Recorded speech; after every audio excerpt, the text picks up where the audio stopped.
Now, let's go to our wonderful panel. Even better, and a reason for tuning in this evening is, of course, Jacinta Price, the Senate candidate for the Country Liberal Party at the next election, and Alexandra Marshall, who's doing a superb job guest editing Spectator Online at the moment. Ladies, welcome to you both. Now, I hope you don't mind that I referred to you both as ladies, as that's where we will start tonight.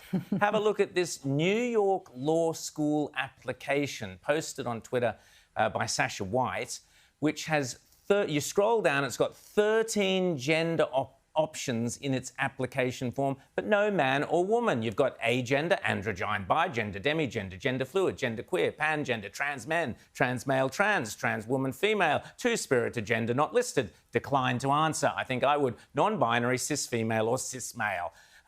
Do either of you two, Alexandra, do you fit into any of those categories? Well, or maybe I shouldn't ask. I don't want to know. You're not allowed to ask. No, as someone who used to program this kind of thing for government documents and things, I sort of drew an executive decision to list it as men, women, and then other. And you can fill other with whatever you choose. Fantastic. Well, they go further, Jacinta. They then stick in a load of pronouns. If they haven't rammed home the point already that this is completely bonkers identity politics, they then go on, oh, which pronoun would you prefer in this law school or wherever we are? You can have he, him, they. You can have she, her, Ella, she, hers, she, they, he, they, she, they, them, or z, or z. Are you still confused, Jacinta? Do you know which one you were? You were in there somewhere.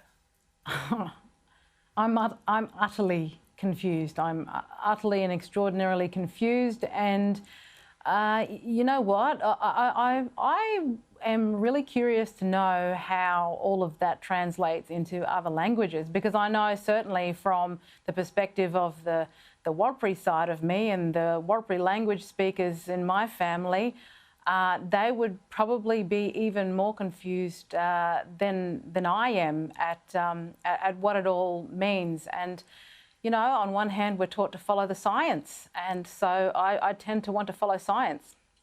Exactly, which gives you two genders. But Alexandra, we finally get to the bottom line on this thing, and this is where it gets sinister. So right at the end, you've gone through all that rigmarole. Let's just say you're some poor kid fresh out of school and you take this garbage seriously because your teacher's told you to, and you've gone through and you've done your pronouns and you're a cis, queer, gender, upside down, whatever. You finally get to the bottom question, or maybe you're not, you're just a straight kid, heaven forbid. And it says, do you identify as LGBTIQ2IA+, whatever the hell that is? And it's a simple yes or no. So the non-binary world goes extremely binary right at the end, and they say we want a clear answer. In other words, Alexandra, to me, this is, are you one of them or are you one of us?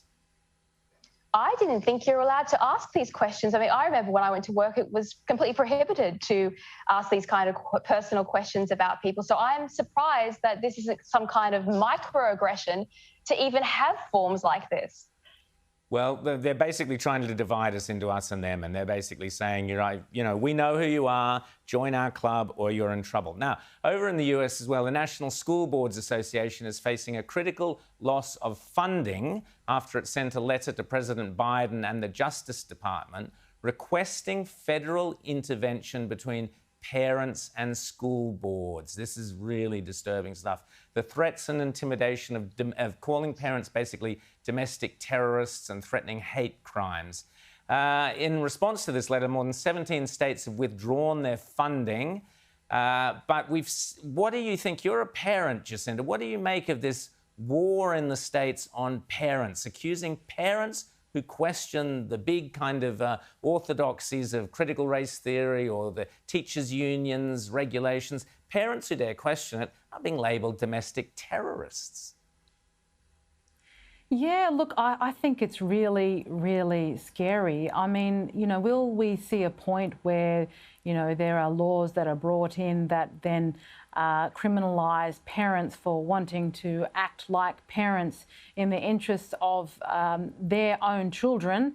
After all, that's again, it's about take it back to the simplicity of science. Usually, it's parents that should have full responsibility for their children, and we're seeing more and more where schools think that they are the overarching authority when it comes to the lives of children. And it scares me to think that, you know, if there were laws that were introduced that could then criminalise parents, will we get a situation much like, perhaps Nazi Germany, where children are then dobbing in parents or parents of friends that they know?